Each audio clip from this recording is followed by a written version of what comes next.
Sveicināti raidierakstā Inovācijas veselībā. Es esmu Eva Johansone un ar patiesu interesi jau otro sezonu šajā raidierakstā izstājoju dažādas veselības speciālistus un entuziastus par veselības inovācijām, par medikamentiem un par to, kas mums Latvijā ir maināms, uzlabojums vai kas jau ir labs.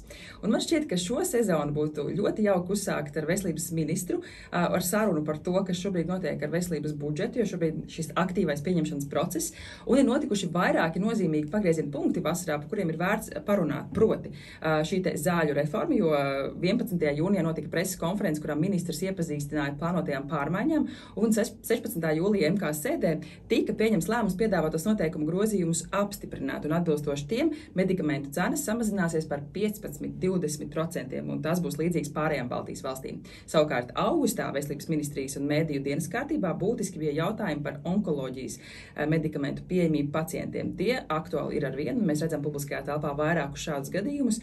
Lai veicinātu to, ka pacienti iegūst sev šīs nepieciešamās zāles, Veselības ministrs Hosams Abu Meri 19. augustā piedāvāja divus risinājumus. Tāds proti individuālās kompensācijas apmērā divkāršošana un fonda jeb otrā līmeņa vērtēšanas komisijas izveidi. Un šis fonds ļautu palīdzēt tiem pacientiem, kuriem medikamenti nav pieejami kompensējumu zāļu sarakstā, kā arī, ja tas pārsniedz individuālās kompensācijas limitu. Lūk, šādi jaunumi, un es domāju, ka ir īstais brīdis aicināt studijā veselības ministru, lai pārunātu šos tematus un uzzinātu, kas jauns viņa dienas kārtībā. Paldies, Hosam Abu Meri, ka atradāt laiku ļoti aktīvajā septembrī pievienoties uz pirmo otrā sezonas raidījumu. Un tad mēs arī uzreiz gribējām ieskicēt, varbūt, kas ir tās prioritātes, tie darba jautājumi, kas jums šobrīd ir uz darba galda, kas ir tādi neatliekami. Šobrīd mums ir valsts budžets 25., 6., 7., 8. Tagad pēc Eiropas komisija ir jāveido budžetu uz 4 gadiem. Un darbs notika ļoti intensīvi un agresīvi. Kāpēc agresīvi? Tāpēc, diemžēl, valsts budžets šogad otra puse nepiepildas normāli un patreiz ir ar mīnusiem. Līdz ar to ļoti grūti veidot budžetu, kad tev nav papildus finansējums. Un tāpēc mēs mēģinājām ministrijā kopā ar kolēģiem nozarē, lai izveidot tādu sarakstu, kas saistīts vairāk ar drošību, jo nākamā budžeti ir tā kā valsts drošības budžeti, jā, tad mums nepieciešām vairāk finansējumu aizsardzībā, iekšlietu struktūrā, lai stiprinātu budžetā. Tā pašā laikā veselība arī ir aizsardzība, man liekas, un tāpēc es mēģināju savu šī aizsardzības budžetu dabūt tādu papildus līdzekļu, piemēram, medikamenti. Un īpaši kompensējumi medikamenti, tas ir ļoti liela prioritāte man no pirmā dienā, kad es sāku strādāt par ministru. Man plāns ir 3 vai 4 gadu laikā palielināt to kompensējumu sarakstu ar inovatīvi jauni medikamenti. Tā pašā laikā arī samazināt cenas, kas ir saistā ar receptēm. Ja? Pirmais ir izdarīt ar receptēm samazinājumu. Tagad jautājumi, kā mēs varam dabūt katru gadu regulāri papildus finansējumu, lai to sarakstu paplašinātu. Tas ir pirmais svarīgs, vitāls darbs, jo nevar turpināt bez budžeta. Un otrais noteikti mēs tikko pagājušajā nedēļā preskonferenci bija, kā mēs varam karot un samazināt aptaukošanu. Tad jautājumi par profilaksi, par veselīgu dzīvesveidu, un tur ir ļoti plašs un ļoti smags jautājums, un tāpēc visi tā kā mēs strādājam uz to jautājumu, lai virzītu uz priekšu. Un, protams, ir jāturpināt visi darbi, kas jau uzsākti. Gan digitāli jautājumu uzlabojums, gan slimnīcas tīklojuma, slimnīcas pakalpojumu karte, tad primāra aprūpe, birokrātijas samazināšanas un tā tālāk un tā tālāk. Jūs jau minējāt budžetu un kā izskatās uz kopējā fona šobrīd šis budžets, jo jūs minējāt, ka tā kā nepildās mums tas budžets. Varbūt kas ir tās prioritātes veselībā, ko jūs mēģināt šobrīd virzīt un kā jums šobrīd izskatās? Mums ir 3 prioritāti. Tad pirmais, kā es sāku, medikamentu.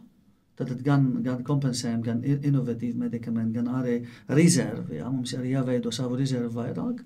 Īpaši, ja kaut kas notiks, tad ir pacienti ar hroniskām slimībām un viņi jāturpina dzert savu zāles. Tad to sarakstu tika konstatēt un tagad mēs meklējam finansējumus. Otrais jautājums stiprināt NMPD, tad neatliekam palīdzību, tad arī no drošības viedokļa. Tā pašā laikā arī stiprināt cilvēku resursi. jo mēs nevarēsim arī, ja ir kaut kādas darbības bez ārstiem un māsām un medikiem. Līdz ar to par viņu arī jādomā, gan lai viņi būtu vairāk, gan arī lai viņi būtu gatavi turpināt strādāt nozari, tad viņam vajag vairāk atalgojums. Un trešais un ļoti būtisks, man liekas, arī jautājums par slimnīcas, piemēram, infrastruktūra, kas saistīta ar arī vietas, ja kaut kas notika, kur var operēt papildus, vai kur var pacienti, piemēram, pārvest un tā tālāk. Tad tīri ir vairāk no drošības pusē, bet visas tās lietas ir nepieciešami kura gadījumā.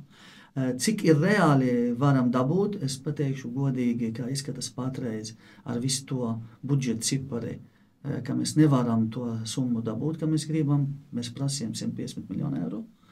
Mēs meklējam risinājumu. Īstenībā šodien pēc intervijā ar jums es eju uz Finanšu ministriju. Man būs vakara tikšanās ar ministru, kur mēs varēsim arī meklēsim risinājumu, varbūt arī kaut ko šogad darīsim, lai nākamā gada atvieglotu, piemēram. Jā.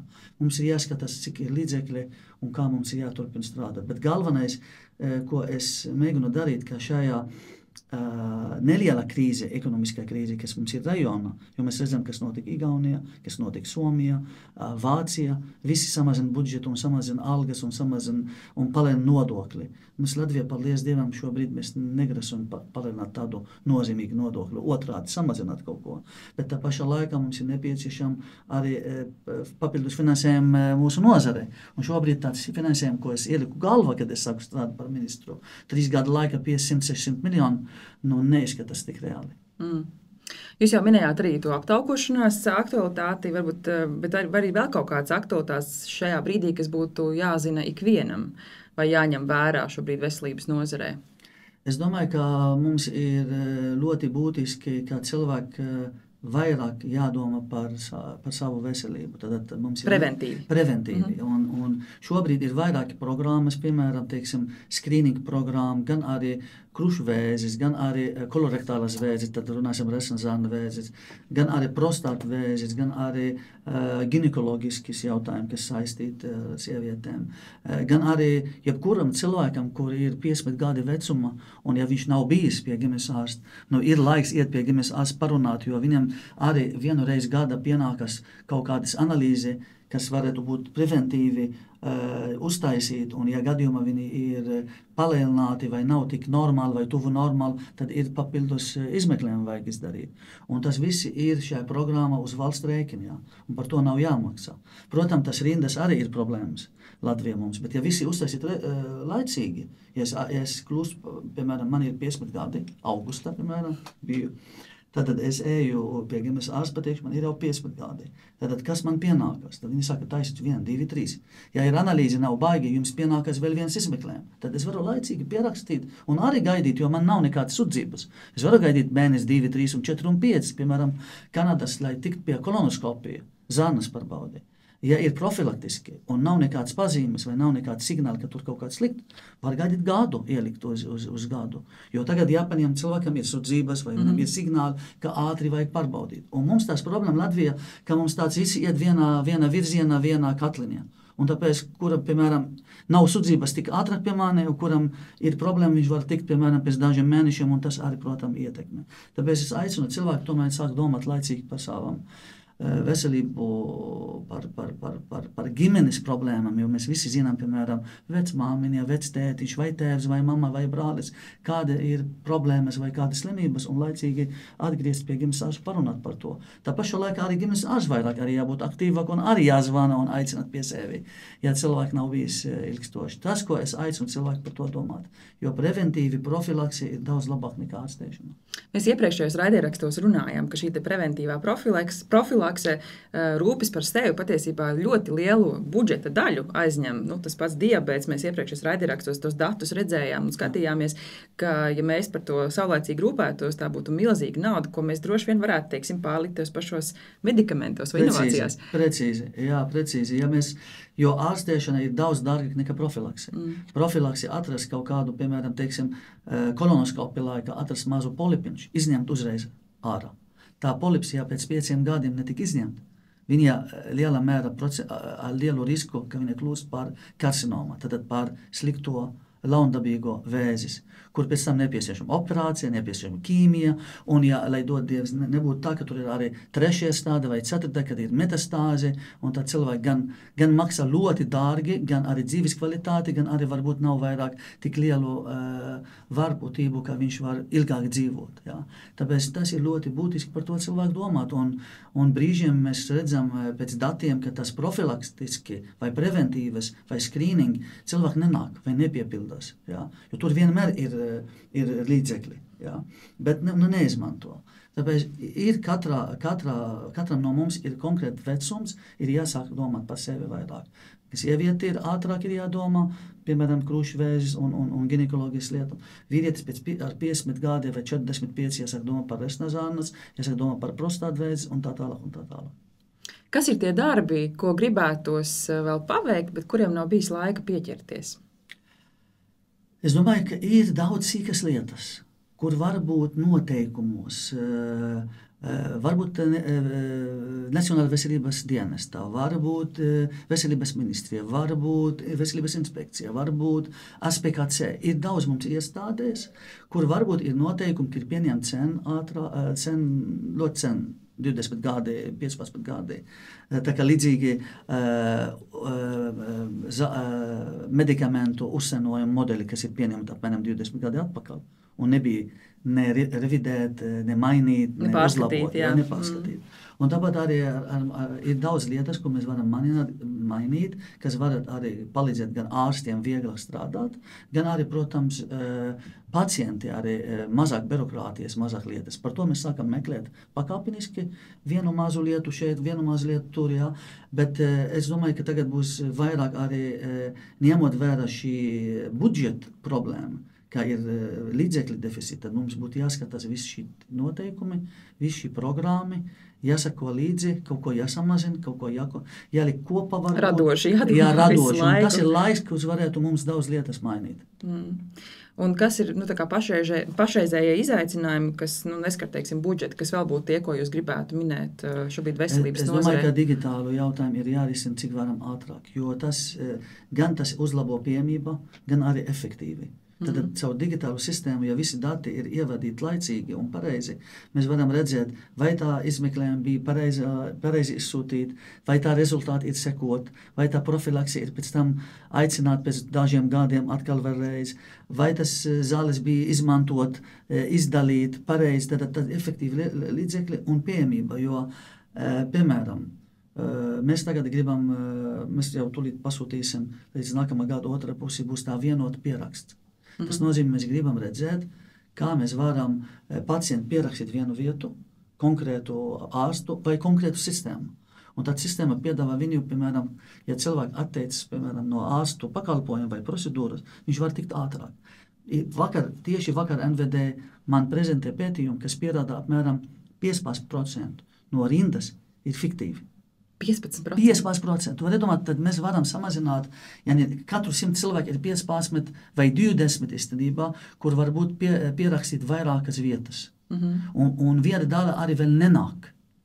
Tad viņi pierakst 5 vietas, vai vispār nenāk nekur, vai arī nāk vienu vietu, bet viņi neatsakās. Otrs puses cilvēcīgi. Ja problēma, tu mēģini visur pierakstīties ar cerību, kāds attieksies. Tieši tā, es nepārmetu, jā. Protams, es pārmetu brīžiem, kāpēc jūs nezvanat? Man, piemēram, pacienti, man ir tāda pieredze personīgi. Es zvanu pats. Pirms es kļūtu par ministru, man bija vairāk tādu laiks strādāt. Es saku, jā, bet mēs atzvanījām jūsu, piemēram, iestādi, neatbildēja mums 1-2 reizes, ko darīt.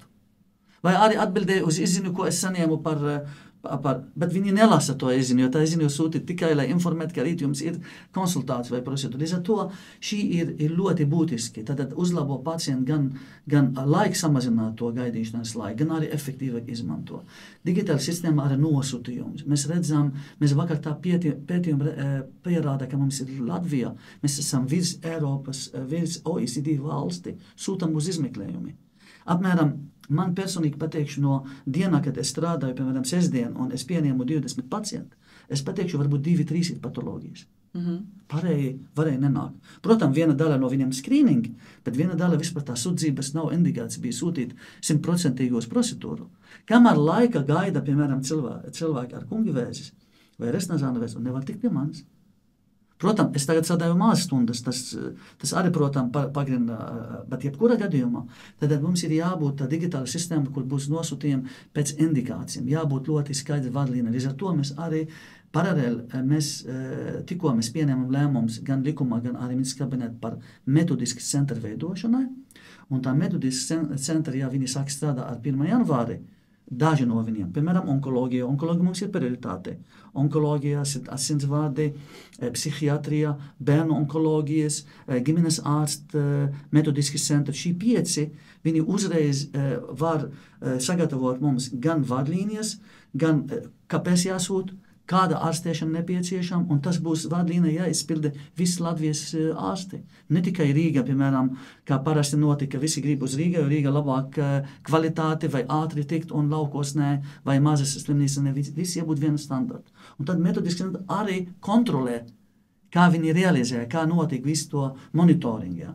Un tad mēs tiksim pie kvalitatīvāku, un pie skaidru, piemēram, redzējums, jo patreiz, piemēram, ja es esmu gastroenterologs, es sako konkrētas vadlīnijas. Ir kaut kā kopīgs, bet ir lietas, ko es lasu, piemēram, Amerikas literatūrā. Varbūt Eiropas literatūra bišķi citādāk.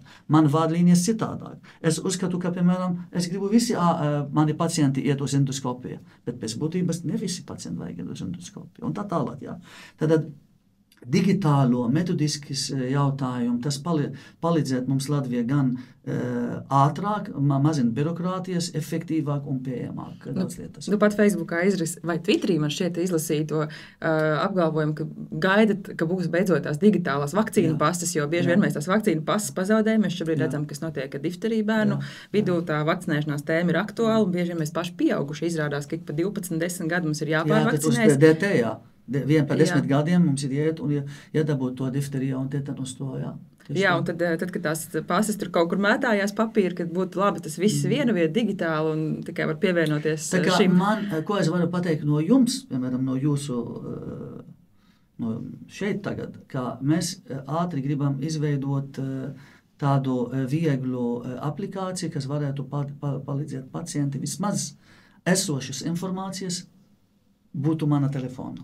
Par lietotni, kur es ieeju ar savu kodu. Un jā, jo šobrīd, piemēram, visi aiziet to e-veselība, kas viņš uztaisīt vairāk nekā 10 gadi atpakaļ, kurš ir, diemžēl, tehniski nav tik labs, līdz ar to mēs veidojam pie tā e-veselība atsevišķi modeli. Piemēram, laboratorijas modeli, kur mēs gribam rudenī sāk strādāt, kad Latvijas iedzīvotāji vairs nav jāiet, piemēram, privātu portālu, kur ir jāmaksā pēc mēnesi vai pēc dažām nedēļām par analīzi, lai uzzinātu. Precīzi. Tad tur būs pavelti, un tur ārsts tikt, un vēl arī labi tā modeli būtu tā, ka mēs varēsim, piemēram, nevajag varbūt iet un apskatīt visi mūsu analīzi. Mēs zinājām, ka, piemēram, hemoglobīna pagājušajā mēnesī bija 8, un tagad es uztaisīju, un es gribu salīdzināt ar gadu atpakaļ. Tad es rakstīšu hemoglobīnu, viņš parāda man tikai visi hemoglobīnu.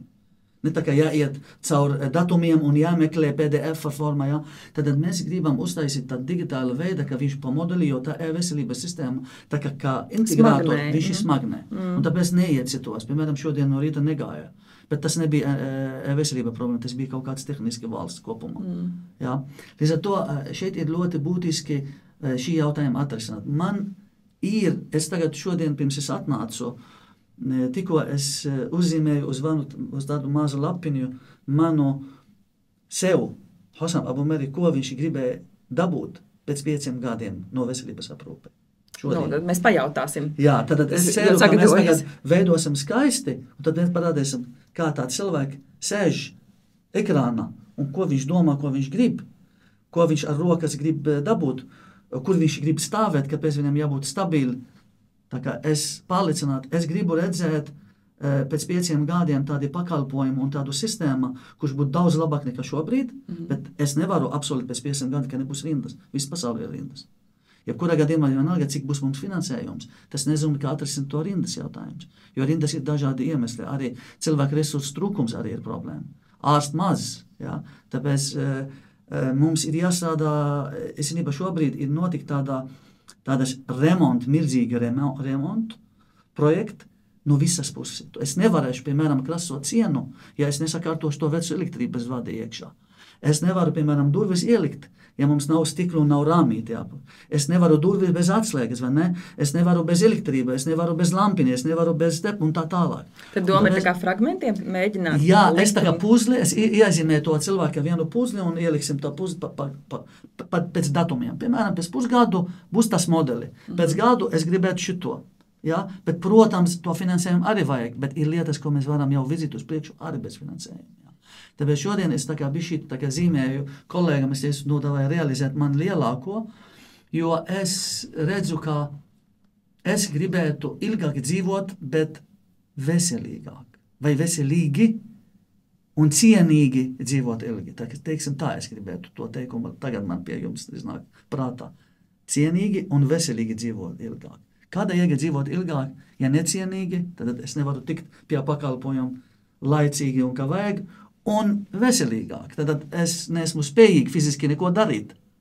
Ja? Tad nav jautājumu, mēs pagarināsim cilvēku dzīvi Latvijā, un tā pašā laikā viņš nedabūja ne pakalpojumu vairāk, ne ārstēšanu, jo vecāk mēs palikam, ir vairāk problēmas. Tad vajag vairāk rūpēšanu. Ja mēs nevaram rūpēties, tad cilvēki slimo un dzīves kvalitāte slikta. Cieši, jā, līdz ar to tas ir jautājumi ir vienkārši kompleks. Jā. Un tas ir nepieciešams, es domāju, ka 5 gadi, pēc šito gadu, ko es saprotu, jā, būtu tādu spiediens, ko es darīju, ka mēs virzam tik daudz jautājumu. Protams, cilvēki varbūt ikdien saka, tu esi kāds, ko tu izdarīji. Nu, tur ir remonti, kad jūs uzbūvējat šo milzīgu māju, cik gadi vajag, lai būtu tik skaisti. Ja? Tad mēs mainām daudz lietas. Galvenais, lai būtu turpinājums, ja es nebūšu ministri, lai nākamais nāk turpināt. Nodrošināt to pēctecību tām idejām. Precīzi. Otrais, lai būtu turpinājums stabili finansējums. Un trešais, lai būtu tāda vēlme, ka visi grib mainīt kaut ko. Jo tad arī, ja ārsts negrib ievadīt dati iekšā, tad kāda jēga no tā digitālo sistēma viņš ir, bet viņš nevada iekšā, vai ne? Tad līdz ar to mēs ejam, uzlabojam tehniski, bet mums gribam arī obligāti likt viņu darīt to. Bet es nevaru obligāti pateikt tagad, kamēr tehniski nav gatavi pilnīgi. Ja? Līdz ar to mums ir daudz ko darīt, un es redzu, esmu jebkurā gadījumā ar visu to slikta sajūta, ka tu redzi, ka tik daudz problēmas, ir optimismu uz to, ka mēs ejam pareizi virzienu. Jūs pieskārāties tam digitālajām inovācijām, bet kas varbūt ir tās medicīniskās inovācijas, ko mēs varam sagaidīt? Mēs jau aizkadrā mazliet runājam, ka ir dažādi medikamenti un veidi. Tiešām tas, es domāju, ir kaut kāds šobrīd arī zinātnē tāds uzplaukums, un kur Latvija tanī visā stāv, un ko jūs redzat, lasot, teiksim, pasaules pieredzi, ko mēs varam ienest? Es nezinu, vai tas ir maksas vai bezmaksas, vai medikamenti, vai prakses, kas ir tas, ko jums gribētu? Es domāju, ka mums ir inovatīvi, ir noteikti jāpāriet un jāmot vērā. Ja mēs runāsim bišķi par digitālo, tad digitālo ir jābūt modeli un programma, kas atvieglo cilvēku dzīvi. Tātad, lai būtu skaidrāku pēc likuma, pēc noteikumu attālinātu konsultācijas, tas ir viens, kur Latvijā notika dažādi, it kā valsts maksā par to Covid dēļ, bet viņi notika tāda veida, kā nav tik regulēta un nav arī pieredze. Nu, visi grib tikt pie doktora, bet varbūt nav obligāti pat 2. vai 3. vizīti, kāpēc jāiet pie mani. Ja man vajadzētu tikai 5 minūtes, lai korigē zāles un dot jums rekomendāciju. Bet 1. vizīti vajag, jā. Bet pirms 1. vizīti varbūt arī bija jāiet pie māsai. Un māsa pateikt, ko jums vajag darīt, un tad jūs nākat pie doktora ar visu pakeģi. Ne tā kā notika tagad šobrīd, pierakstīt mēnesi, nāk pie doktora, sūtīt, aiziet 1 mēnesi, atkal izmeklējam, vēl 1 mēnesi, uz 3 mēnesi mēs tērējam laiku un līdzekļi, un tādi neefektīvi. Līdz ar to tas arī ļoti būtiski. Otrais jautājums, mums iet uz to precīzu medicinu vai individuālu ārstēšana, jā, precision medicine, jā, tā kā mēs runājam pirms tam, jā, ka tomēr tā inovatīvi medikamenti, viņi arī ļoti fokusētu uz konkrētu pacientu, jo arī no viena puse varbūt viņš ir dārgāk, un tā bieži ir viņi dārgāk, bet tas analīze ir dārgāk, bet ja mēs zinām, ka konkrēti zāles, ko mēs jau pumpējam iekšā, cilvēki pusgadu nedod rezultātu mums, kāda jēga turpināt gan līdzekļi, gan mocīt cilvēku dzīvi, tā pašā laikā, ja mēs varam zināt, ka viņam pienākas šādu medikamentu, jo viņam tiešām darboja, tad patieši sākam ar to. Tāpēc šeit ir nepieciešama finansējuma, lai mēs sākam pakāpeniski. Mēs esam sakusi nedaudz, bet jābūt plašāk. Ja? Un mēs arī redzam, ka onkoloģijas pacienti, viņi vairs nav tā, ka kādreiz to onkologa diagnozi uzreiz cilvēki sāk domāt par testamentu un dzīve beidzas. Mēs redzam, kā cilvēki var arī izārstēties pilnīgi, ja tā laicīgi atrast to slimību. Mēs redzam, ja cilvēki arī metastāžu laikā, ja ir pētījumi, kas rāda konkrēti medikamentu efektivitāti, tad viņi dzīvo ilgāk, un ilgāk ne tikai mēs runājam par mēnesi un 2, jo tādā gadījumā nav efektīvi mēnesi vai 2, maksāt 1000. Mēs runājam par gadu, 2, 3 un pilnīgi normālu dzīves kvalitāti. Tad cilvēki vēl strādā, vēl turpina strādāt, jā. Un es domāju, ka šī ir uz to pusi mums jāpaplašina, tāpēc mēs domājam tomēr par to, ņemot vērā, ka šobrīd tā līdzekļi nepietiek, lai, piemēram, 48 miljonu eiro, apmēram, man liekas, līdz 48 miljonu eiro, lai ielikt jaunu inovatīvu medikamentu un paplašināt to diagnozi, gan onkoloģija, gan retas slimības, tikai, jā, jo visi sarāk 150 miljonu mums vajag. Bet, protams, 150 miljoni tā kā apmēram plus mīnus, jo pēc tam mēs sākam ar 150 miljonu, beidzam ar 200 miljonu, jo pacients skaits aug, tad vajag vairāk finansējums. Bet ir ļoti, ļoti būtiski, manuprāt, ir tā, ka mēs atradīsim alternatīvu risinājumu šobrīd, ko es arī, tas jābūtu jautājumu mēnesi atpakaļ, kur jūs vēl netikat, es pateikšu, onkoloģijas, piemēram, individuālu ārstēšanu. Ja? Jo mēs redzējām, tas bija tas 2 gadījumi publiski, un es arī esmu pārliecināts, diemžēl, būsim godīgi, ka tādi gadījumi vēl būs publiski ik pa laikām, un nevienmēr mēs varam palīdzēt visiem, jo tur arī jāņem vērā, cik smagi tas pacienti, cik ilgi viņš pagarināta dzīvību un cik viņš maksā. Vai tā zāles arī pieejams Latvijā vai ražotāji gatavi viņu atnes un tā tālāk.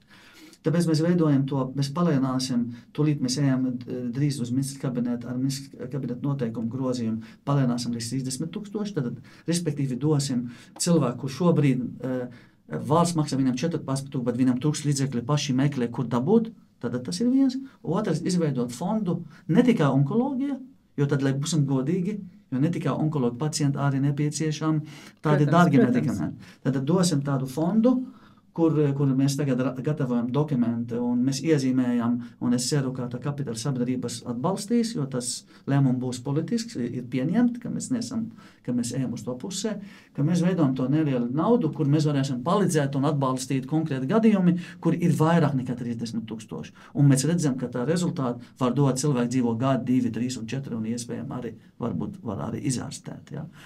Tāpēc kaut kā alternatīvi, lai mēs kamēr paralēli dabūsim pārējo. Ja. Jo arī nav godīgi pēc atvirsme, ka viens pacients tik iztērēt 1,2 miljonu, piemēram, uz ārstēšanu, otrs pacients viņam vajag, piemēram, cukurdiabēta injekcija acis vai šito te, ar ko var automatiski mērīt, cik cukurs, kas viņam arī dod viņam izdzīvot bez komplikācijas papildus 10 gadiem, jo viņš visu laiku seko, tad viņš jau uzmanīgi ēd, tad komplikācija mazāk, jā. Tad cikas lietas, jā. Tad šeit mēs varam tērēt 1 miljonu, bet uz 1 miljonu mēs varam tērēt, piemēram, uz 100 cilvēku dzīvību. Un tāpēc tas ir ļoti, ļoti, ļoti grūti tos jautājumi parasti gan no medikiem pusi, gan no valsts pusi, kā mēs varam balansēt, un visi grib dzīvot. Un tas ir normāli, jā. Un tas ir tā ir taisnīgi, jā. Tāpēc mēs mēģinām to fondu risināt to jautājumu individi cilvēku, kur ir ārpus šī milzīgu katliņu, jā. Lai viņi nepaliek viena paši. Un ja viņi paliek viena paši, kā mēs varam viņu arī palīdzēt vairāk, un varbūt pēc tam arī sabiedrība var iesaistīt. Tāpēc es uzreiz teicu godīgi, ziedot.lv nepazudīs. Nu, nav iespējams pazudīs, jo nevienmēr visu mēs varam atbalstīt. No sirds novēlu jums izdošanos tieši šajā fonda jautājumā, bet man ir tāda tradīcija, kad es satieku kādu ārstu, es vienmēr pajautāju tādu noslēgumā, kas ir varbūt tāds nosaukt, tas ir tā varbūt grūti, bet 3 lietas, ko jūs ieteiktu ikvienam cilvēkam, lai tā dzīvildze un veselība būtu labāka. 3 konkrētas lietas. Es kā gastroenterologu runāšu, pirmais ir gulēt normālas stundas. Miegs. Tad 7-8 stundas dienā, tas būtu ļoti labi ideāli. Ēst regulārāk, veselīgāk, tas nozīmē mazāk, 3 lietas mazāk jābūt. Tad balti, viņi balta krāsā, jā. Tad milti, cukurs un sals. Tad tas ir mazāk, vairāk dārzeni, Un, protams, ēst regulārāk. Protams, ir dažādi diēti, bet tas mēs neejam dziļumā. Un trešais ir fiziska aktivitāte. Tad mums nepieciešama vismaz 2-3 reizes nedēļas, 30 minūtes dienā, kas mēs esam aktīvāki. Ne vienkārši pastaigā ļoti lēni, aktīvāk, ka šis darbības ir sāk aizēlpot. Man vienmēr saka, ka tas nozīmē, ka runājot telefonu aizēlsies. Vai arī 3 stundas nedēļā, kur tu vari pastaigāt bišķi ātrāk, jā, bet tad arī būtiski. Tad fiziska aktivitāte, ēšanas un miegs, ticiet mani, tas katram no mums būtu laimīgāk, smaidīgāk, veselāk, un tad mēs ejam uz priekšu ar smaidu. Tur rīkšķis par budžetu, tur rīkšķis par fondu un par visiem tiem inovatīvajiem plāniem nākotnē, un, protams, arī par digitālo vides sakārtošanu, tā lai ikvienam no mums plaukstā būtu mūsu veselības dati, kas ir bez maksas, kas ir pārskatām un kas palīdz uzlabot mūsu veselību un redzēt kaut kādas miedarbības. Paldies, ka atradāt laiku un laidīšu jūs darbos pie finanšu ministra. Paldies. Vislabāk! Paldies.